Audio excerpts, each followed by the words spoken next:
Fala, nação rubro-negra, dia 8 de janeiro de 2024. Hoje, às 14 horas, o elenco rubro-negro se apresenta no Ninho do Urubu para iniciar sua pré-temporada antes da estreia no dia 17 contra a equipe do Audax. Serão 9 dias de pré-temporada no Rio de Janeiro. Depois do jogo contra o Audax, o Flamengo viaja para Orlando, onde enfrentará no dia 27 de janeiro a equipe local do Orlando City.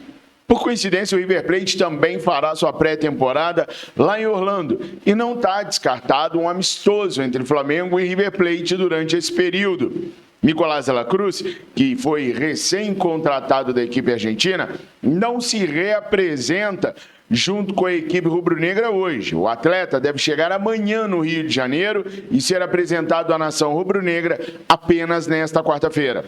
O fato é que o Flamengo hoje vive dias de indefinições. É o time com mais indefinições no Brasil. Não temos, por exemplo, um lateral esquerdo, o qual eu vou falar para vocês nesse vídeo aqui, que surgiu um plano B à situação de Matias Vinha. O Tite sequer pode fazer testes em algumas posições no Flamengo. Como ele vai, por exemplo, fazer testes na lateral esquerda se nós só temos o Ayrton Lucas? A vaga de capitão da equipe rubro-negra está em aberto. Com a saída de Everton Ribeiro, o banco de Bruno Henrique e Gabigol, a saída de Felipe Luiz, deixaram o Flamengo sem ter com quem entregar a braçadeira de capitão. Gerson, na era Tite, foi quem mais usou a braçadeira. Foram 5 oportunidades. Mas com a chegada de De la Cruz, pode ser que o Gerson fique relegado ao banco de reservas. Quem então assumiria a braçadeira de capitão do Flamengo? Pelo tempo de casa, deveria ser o Arrascaeta. Mas o Arrasca não é muito de hablar, não gosta de falar muito. Ele é muito participativo, porém é pouco chamativo para poder conversar, para poder assumir as ações durante um jogo de futebol. A provável escalação do Flamengo para 2024, na minha concepção, pode ser o goleiro Agostinho Rossi, Guilherme Varela na lateral direita, Fabrício Bruno, Léo Pereira e Ayrton Lucas, Eric Pulgar, Nicolás de la Cruz e Arrascaeta, Luiz Araújo, Everton Cebolinha e Pedro. Desses 11, quem seria o seu capitão? Coloca aí nos comentários que eu quero muito que vocês ajudem o Tite a resolver o problema da braçadeira de capitão do Mengão. Coloca aí, quero saber muito a sua opinião. Não esquece também que os 3 Cs são fundamentais para a gente continuar crescendo aqui no YouTube. Curtir, compartilhar e comentar. Além, é claro, da sua inscrição. Bom, pessoal, o Flamengo tem um problema sério aí na lateral esquerda, que foi o que a gente acabou de mencionar para vocês. O Flamengo hoje só tem o Ayrton Lucas. A equipe do Roma não conta de maneira nenhuma com o Matias Vinha para a temporada 23-24. Tanto é que nas reinscrições, por assim dizer, junto à UEFA para as competições, uma vez que a janela de transferências permite que você insira novos nomes nessas competições, a Roma não inscreveu e não pretende inscrever Matias Vinha. A situação da Roma é a seguinte: ou se acerta com o Flamengo e o Matias Vinha sai para o Flamengo, porque o jogador insiste que só quer jogar no Flamengo em 2024, não tem Palmeiras, não tem Corinthians, não tem Bahia, é o Flamengo. Ou se ele não vier para a América do Sul, ele permanecerá no Sassuolo.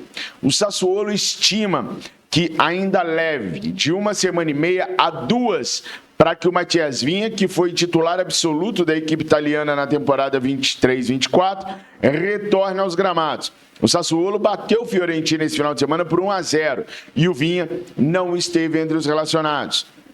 Se permanecer mesmo no Sassuolo, o Sassuolo tem como cláusula de empréstimo a compra do zagueiro por 10 milhões de euros. Mas o Sassuolo já avisou que não pretende exercer a compra do lateral por não ter recursos suficientes para fazer a compra dele no final do empréstimo. Então a Roma já sabe que a única maneira de fazer dinheiro rápido no Matias Vinha é vendendo ele para Flamengo, Palmeiras ou Bahia. e o atleta quer jogar no Flamengo. Portanto, a maneira mais rápida de fazer dinheiro com o Matias Vinha seria vendendo ele para o Flamengo. Se a Roma não vendê-lo para o Flamengo agora em janeiro, lá no meio do ano, o Sassuolo já comunicou que não vai comprá-lo quando terminar o contrato de empréstimo. Daí a Roma vai ficar com o jogador sem o dinheiro do jogador pela venda e vai ter que tentar realocá-lo no mercado no meio do ano. E é aí que entra o plano B do Flamengo, que já foi plano A. O Flamengo já desejou ter o lateral esquerdo Alexandro, hoje na Juventus. Mas havia ainda o imbróglio do Alexandro poder permanecer mais tempo lá na Itália e por isso o Flamengo não tinha força suficiente para tentar a contratação do jogador, uma vez que a Juventus não pretende liberá-lo agora em janeiro. Por isso, o Matias Vinha apareceu como opção. Agora, a Juventus já comunicou ao Alexandro que não vai renovar o seu contrato. Vai deixar expirar o contrato que termina em julho deste ano e vai liberar o jogador. Agora, o jogador tem interesse em se realocar. E o Flamengo já entrou em contato com o Alexandro para que o Alexandro pressione a Juventus a liberá-lo agora no mês de janeiro. O Alexandro agora está sem opção. Se ele fica até julho, corre o risco do Flamengo contratar um outro atleta, como o Matias Vinha, por exemplo, ou o próprio Juninho Capixaba, e ele não ter mais abertura na equipe rubro-negra. Então o Flamengo agora tem dupla esperança. Primeiro, a esperança que o Alexandro consiga se liberar da Juventus agora em janeiro, porque o jogador vai trabalhar para que isso aconteça sabendo que a partir de julho ele é carta fora do baralho da equipe italiana. E segundo, que essa notícia vai vazar, vai começar a rolar lá na Itália também. E aí a Roma, a Sassuolo e o Matias Vinha saberão que o Flamengo tem um plano B, próximo de ser concluído, que é o Alexandro. Então as três partes vão correr para resolver a situação de Matias Vinha. Então, o fato da Juventus ter comunicado oficialmente esse final de semana ao Alexandro que não vai renovar com ele, pode abrir para o Flamengo duas novas opções. O próprio Alexandro e a saída imediata de Matias Vinha pelos valores que o Flamengo pretende pagar à equipe da Roma. Então o Flamengo aguarda nesse momento para ver a movimentação das equipes italianas junto a essa informação que eu estou passando para vocês, para definir se consegue o Matias Vinha, que é o objetivo principal do Flamengo, se vem um Alexandro de 32 anos, que o Tite gosta demais e vê com bons olhos tê-lo no Flamengo, para poder decidir aquilo que vai fazer com a sua lateral esquerda. O fato é que na reapresentação hoje, nós teremos as ausências de Rodrigo Caio, de Felipe Luiz, mas não teremos a chegada de nenhum novo jogador. A situação com o Léo Ortiz está exatamente como eu informei para vocês ontem e no sábado, totalmente parada. Hoje, na verdade, o Flamengo não tem ninguém próximo de ser apresentado como reforço rubro-negro. O caso, por exemplo, do Luiz Henrique.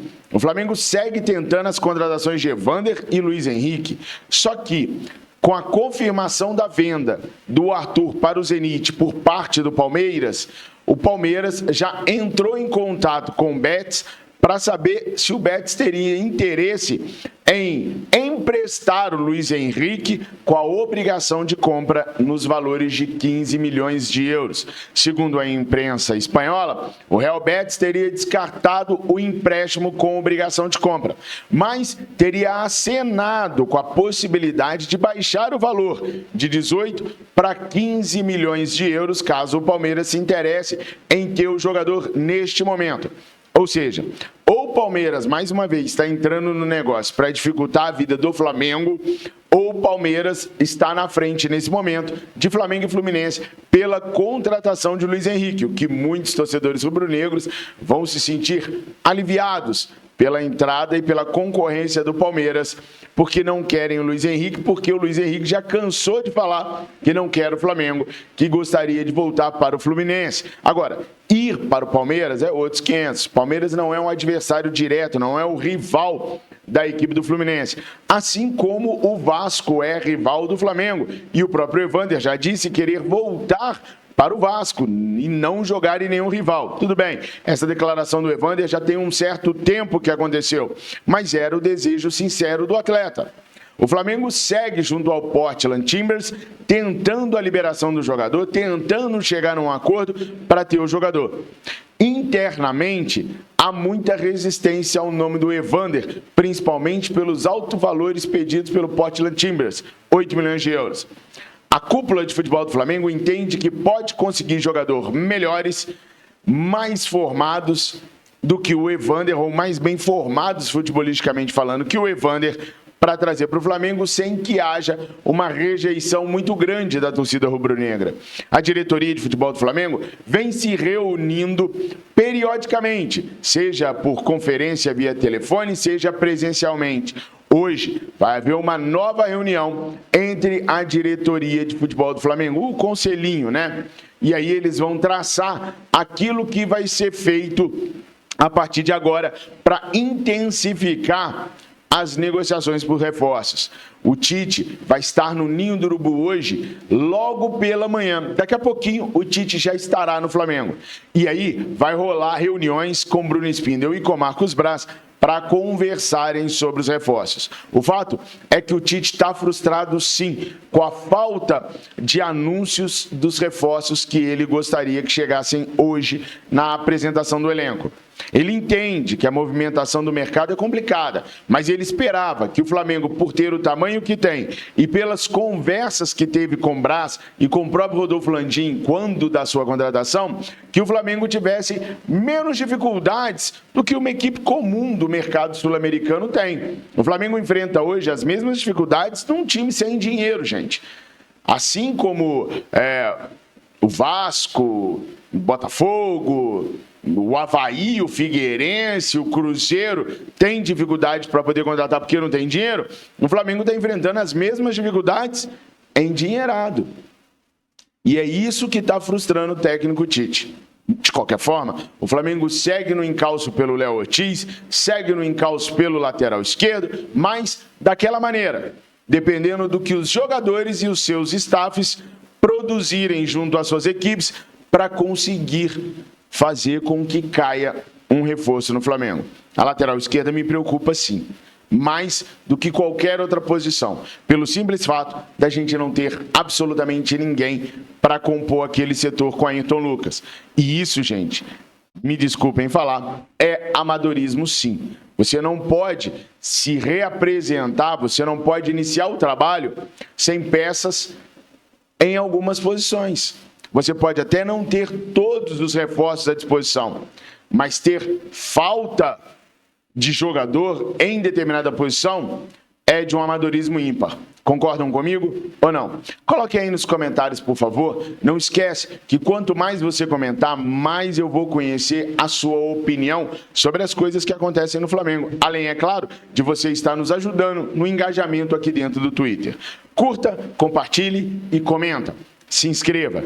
Compartilhe os nossos vídeos e convide seus amigos para virem participar da nossa família rubro-negra. Essas foram as primeiras notícias dessa segunda-feira. Espero que vocês tenham se informado, não é nem gostado, mas se informado sobre tudo que aconteceu e que está acontecendo no Mengão Queridão. Obrigado por tudo. Mais um ano se inicia hoje. Hoje tem Jornal VVP às 11 horas. Eu e a Mirinha estaremos juntos. Já vou deixar o link aqui para vocês não perderem absolutamente nada. Às 10 horas, no Verdade Vermelho e Preto, as rapidinhas do Mengão Queridão. É pai e bola. O ano começou, a nação. Flamengo disputa Copa do Brasil, Carioca, Brasileirão e Libertadores. Precisamos ganhar pelo menos 4 títulos esse ano. O que vocês acham? Tamo junto, eu amo vocês. Saudações rubro-negras.